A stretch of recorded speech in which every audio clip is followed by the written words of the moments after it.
অবশেষে বাংলাদেশের ভক্তদের জন্য মুখ খুললেন লিওনেল মেসি।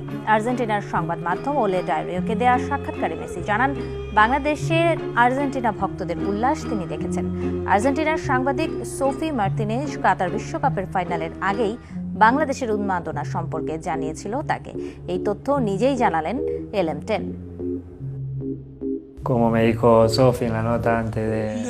হ্যাঁ, লিওনেল মেসি কথাগুলো বললেন।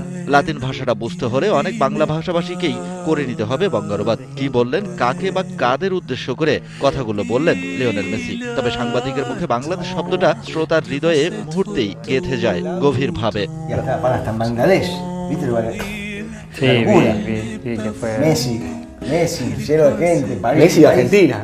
বাংলাদেশ সম্পর্কে বলতে চাই, এটা কি তুমি জানো বিশ্বকাপের শুরু থেকে যেখানে প্রতিধ্বনিত হয়েছে মেসি এবং আর্জেন্টিনা?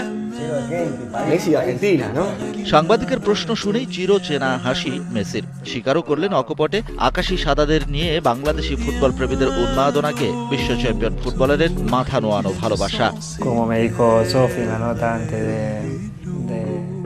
আমি জানি, আমি দেখেছি, পুরো দেশ আমাদের জার্সিতে ছেয়ে গিয়েছিল। ফাইনালের আগে সাংবাদিক সোফি মার্তিনেজ আমাকে বাংলাদেশ সম্পর্কে বলেছিল, আর্জেন্টিনার 10 নম্বর জার্সি সারা বিশ্বে দেখা গেছে। এটা আমার জন্য অসাধারণ একটা ব্যাপার।